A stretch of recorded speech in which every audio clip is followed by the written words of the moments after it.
Yeah, Chris, you about to weld those forks right there? No, I'm not. Luckily for me, I've been in the bike business since I was, 16, I guess, with S&M. But even before that, I worked at GT and worked for Chuck Robinson. So I've been around welders for a long, long time. And anytime I needed something welded, I've been able to go to the best guys and just have them do it for me. So I've actually never learned to do a really nice weld like this. And I could probably hook these pieces of metal together because I know technically what's going on with it, but that is not a skill that I've had the time to, or the need really, to perfect. So like I said, I've been really spoiled to have the best guys around for a long time, and that's the case here. But I thought, you're always seeing the arc and the rod and the guys doing their thing, and I just thought maybe we would explain what's going on a little bit. What's happening when these guys are welding these parts is they've got a torch, they've got their rod.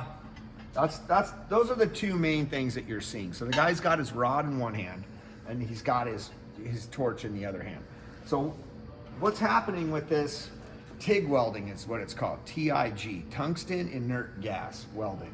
So this is different than MIG welding or wire feed welding or stick welding or a lot of more entry-level styles of welding where people are putting heavier pieces together.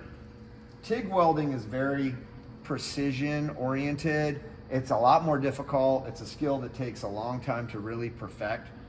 But I thought I would just kind of go over what's happening here because more people are getting interested in it. I think younger people are starting to want to learn how to weld, which they used to do a lot of back in the 70s, maybe even early 80s, but it's sort of a dying art form or a skill, craft.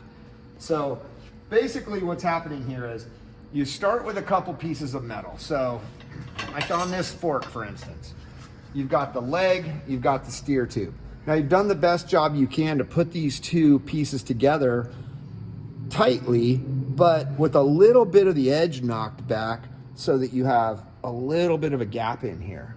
So what are you going to do with that gap? You've tacked it to hold it in place. You've got other fixtures or things happening here to hold things in place. Now what they're trying to do is take their torch, which through this torch you've got gas, you've got an inert gas, which in this case it's argon. So argon gas, which comes from the tank outside, comes through this torch. The gas comes through this little guy in here, this gas lens, that little screen.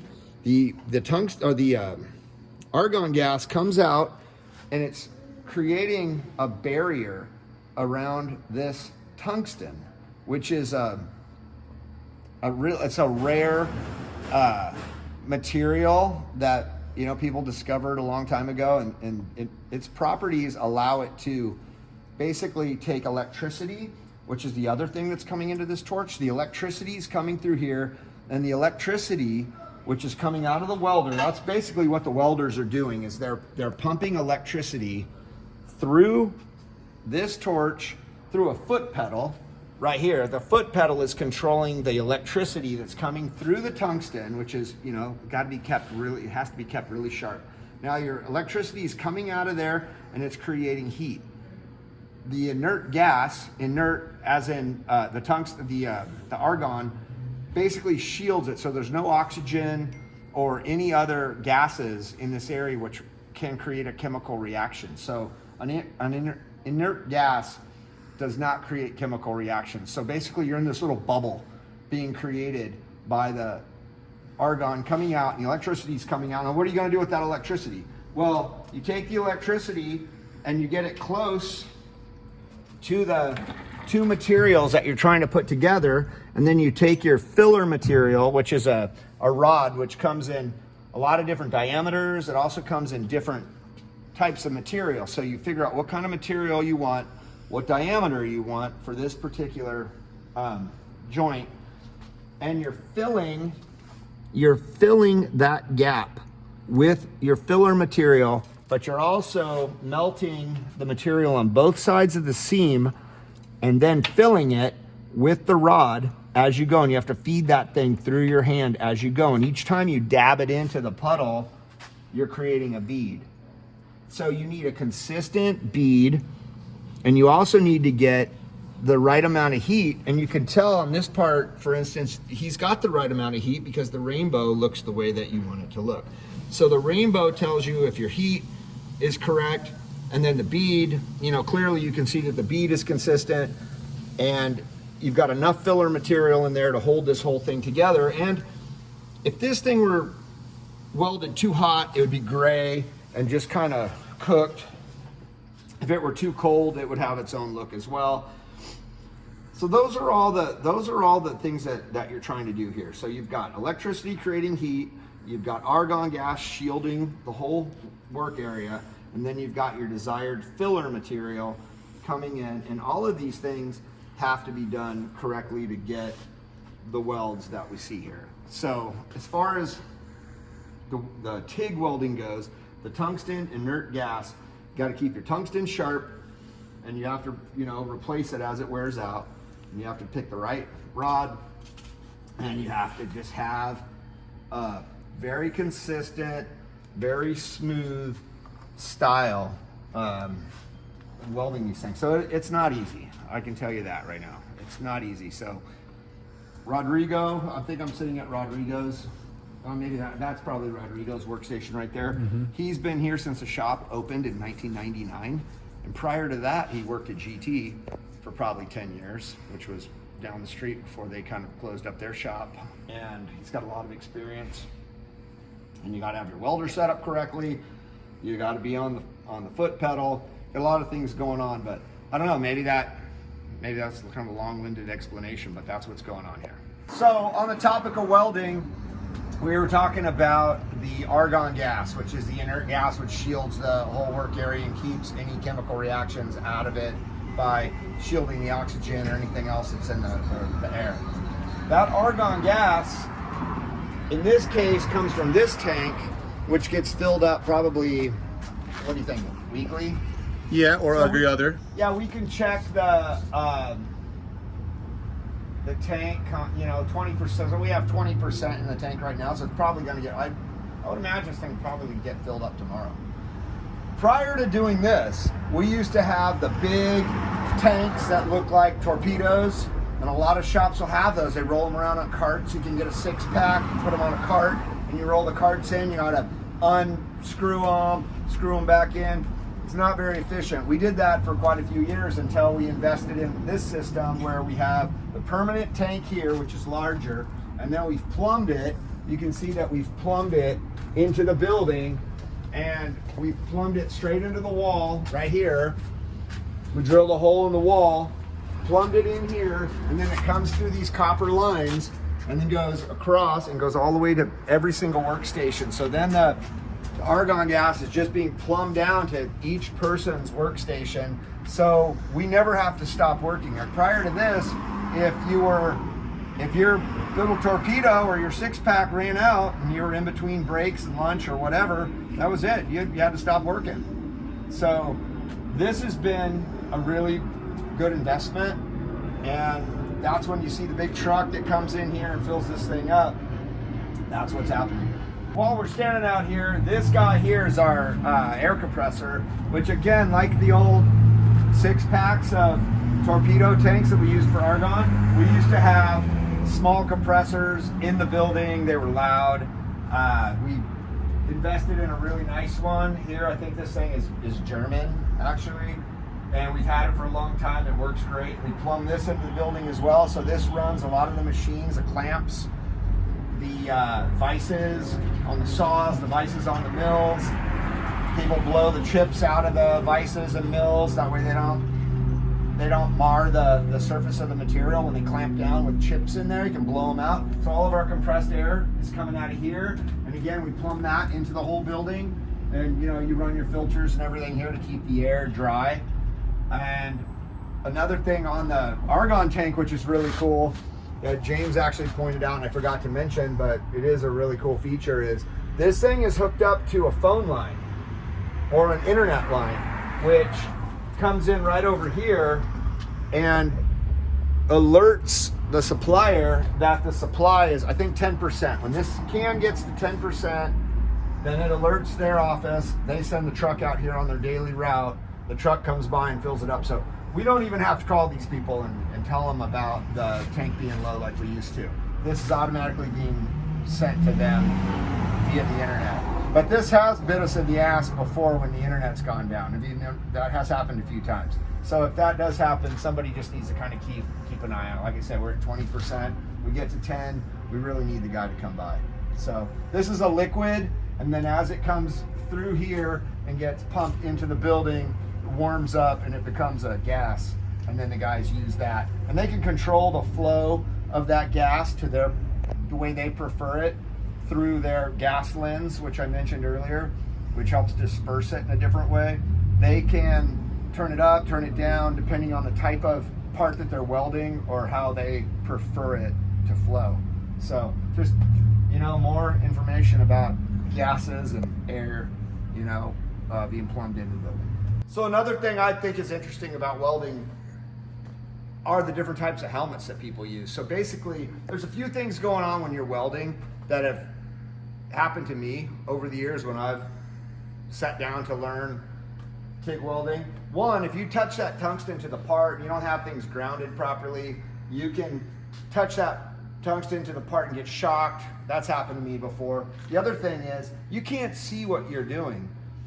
When you have a welding helmet on, especially a traditional old school welding helmet, this isn't an old school traditional helmet. This one has batteries and it has settings here. So most of the guys are using these nowadays, but back in the day when I got into this business, this didn't exist. Nobody used anything like this. So you had the old flip it up, flip it down, and then you had, light, medium, dark lenses. The dark lens is really good if you're going to be welding all day. You don't want to, cook your eyes, and I've seen that happen. Guys have to go to the hospital and get their eyes flushed out with, with some kind of solution.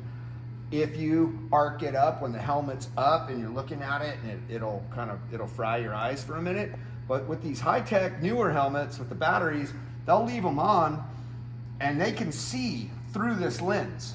They can actually see through this lens without arcing up. And then once they do arc up, then the lens automatically darkens itself, which is, that's really nice. But I don't know if the battery's dead, does it not happen? Do you get, flashed at that point? I don't know. But what you always see is, the guy's got the hood, the welder's got the hood up, they're getting everything together, they're putting their torch and their rod close to where they want it, and then they flip the helmet down, and then they arc it up, and then they do the weld, because you can see through that lens once it's arced up. Otherwise, it's dark. You can't see anything. And then they flip it up, see where they're at, flip it down, weld again. You see that a lot. With these, they automatically darken and then become clear again. So this is a big advancement, and it's funny because I still thought that a lot of these guys used old school helmets, but I just went down the row, and every single person has one of these. And I actually didn't know that everybody was using these. I thought some of the guys that have been doing this for a long time still use the old school style, but it doesn't look like it. So I don't know. Even I'm learning things about welding today, but the mask is an issue. The issue with this used to be that it was too heavy. With these automatically darkening battery powered helmets, I remember when we first started here, guys would complain they were too heavy. 8 hours of that thing, on your head would just sort of wear on your neck. And the old school ones were just basically like a cardboard with the lens that slipped in there, and they were a lot lighter. So that used to be the argument, but I don't know. That appears to be out the window. Maybe these have become lighter. This doesn't really feel that heavy. So anyway, that's the deal with the helmets. Chris, what's in the box? Oh, well, is it a box of argon, inert gas? No, it's not. In fact, it's a box of Pond Fest koozies. Look at that. We're only 1 week out from the Pond Fest, Pagosa Springs, Colorado. If you don't get merch, you weren't there. Yeah, we're going to have some merch there. And, for everybody that's freaking out with me about the address and the exact location of the event, you're going to have to work for this one a little bit. I'm going to give you more information next week as we get closer to the event. But you know, we're not going to make it that easy. You're going to have to go to Pagosa Springs, and it's going to be like a scavenger hunt, kind of. So, just one more item that will be available down there. Thank you, Eben Fisher, for the artwork. We got the oar, the shovel, the canoe. 2023 FITBIKECO S&M Bikes Spawn Fest. We have a special order leaving here today to Kegel's Bicycle Store in Rockford, Illinois. Now all these items are heading out of here for the Rockford BMX Ladies Night, August 4th, 4 p.m. to 8 p.m. 4950 Stafford Road. Come on out, support all the ladies in BMX. Jaime, what's going on, man? What are you up to today? Nothing, just overlooking the 26-inch and 24-inch forks that just got done being welded, and also wide mounts and pitchforks as well. So yeah, just overlooking everything. Bunch of 26, 24-inch pitchforks just finished being welded up. Got a bunch more forks right here. Looks like you got a bunch of ATF XL frames that also were just completed down the welding aisle. All kinds of stuff going on today. Thank you, Jaime. So here we are Thursday morning. You got a full breakdown on the welding process here. And now we have the argon being delivered. Ladies and gentlemen and children of all ages, we have the world famous Doug Dara here. He's got some very exciting news he wants to share with everyone. Go, Doug! What's happening, everyone? I'm here with our 2023 TRL Avo Green with some major upgrades to it. We put a S&M mainline 2.4 in the front and an S&M mainline 2.1 in the back, and we're actually doing this because we're running a special in the month of August, 25% off all TRL completes. So that's the Cornastasio black, Voss black, Nordic blue, Saxon yellow, and this Avo green. So the cool part about these tires is we've been making these tires for a really long time. We wanted to put these actually on the completes in the box, but they're made in two separate places, and it would just be entirely too expensive to put these on. So this upgrade is big time. It's a good upgrade. This is my tire choice, Moeller, all the Credence guys, even some Creed guys love that tire from the back. It's an awesome upgrade for the month of August. Hit your local dealer, favorite mail order, or hit the site. And there's a little bit of a catch. So they still come with these, which is still a great tire, but some assembly is going to be required. Thank you, Douglas Dara. No problem.